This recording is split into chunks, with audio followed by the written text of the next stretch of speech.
रात जितनी गहरी होती जा रही थी उतनी ही तेज ठंडी हवा पहाड़ों से उतरकर घाटी में फैल रही थी।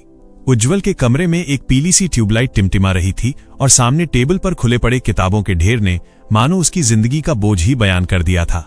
पिता बीमार थे, माँ लोगों के घरों में बर्तन मांजती थी और घर की दीवारों पर चिपके सपनों ने बरसों से एक ही सवाल टांगा हुआ था, क्या गरीब के सपने सिर्फ सपने रह जाते हैं?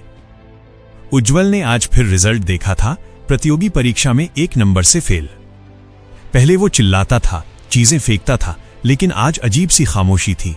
उसने दर्पण में खुद को देखा, आंखें थकी हुई, कंधे झुके हुए, पर भीतर कहीं एक चिंगारी अब भी बाकी थी। उसने अपने आप से धीमे से कहा, मैं टूटा नहीं हूं, बस थक गया हूं, और थकान सोकर मिटती है, हार मानकर नहीं। अगली सुबह सूरज के साथ वह मैदान में दौड़ने निकला। हर कदम के साथ उसके भीतर के डर, ताने, नाकामियां धीरे धीरे घुलने लगीं। गांव के लोग हंसते थे, इतनी मेहनत करके भी तो कुछ नहीं हुआ, पर उसने जवाब देना छोड़ दिया था। अब वो सिर्फ 2 लोगों को जवाब देना चाहता था, खुद को और अपने सपनों को। दिन भर वो चाय की दुकान पर काम करता, शाम को घर लौटकर पिता की दवाइयां लाता, रात को पढ़ने बैठता। नींद आंखों पर कब्जा कर लेती थी, पर हर बार वो खुद से एक ही सवाल पूछता, कल अगर मैं हार गया तो क्या मैं चैन से जी पाऊंगा? जवाब हमेशा एक ही आता, नहीं, और वो फिर पढ़ाई में डूब जाता। एक रात बिजली चली गई, टॉर्च की रोशनी भी खत्म, घर अंधेरे में डूबा हुआ था। माँ ने कहा, बेटा आज सो जा, थक गया होगा। उज्जवल ने मोमबत्ती जलाई, किताब खोली और बोला, माँ, अंधेरा बाहर है, अंदर नहीं।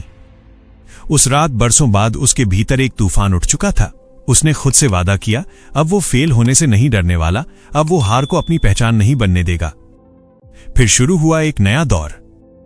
सुबह 4 बजे उठना, हर छोटे लक्ष्य के लिए लड़ना, हर गलती को हथियार बनाना। किताबें अब दुश्मन नहीं साथी बन चुकी थीं।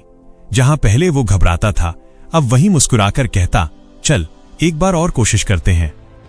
पिता की हालत बिगड़ती गई, डॉक्टर ने पैसे मांगे, घर में चुप्पी छा गई। उस रात उज्जवल रोया, टूटकर, बिखर कर, लेकिन सुबह तक आंसू पत्थर बन चुके थे।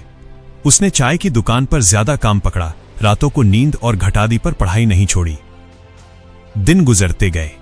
एक दिन शहर जाकर उसने परीक्षा दी।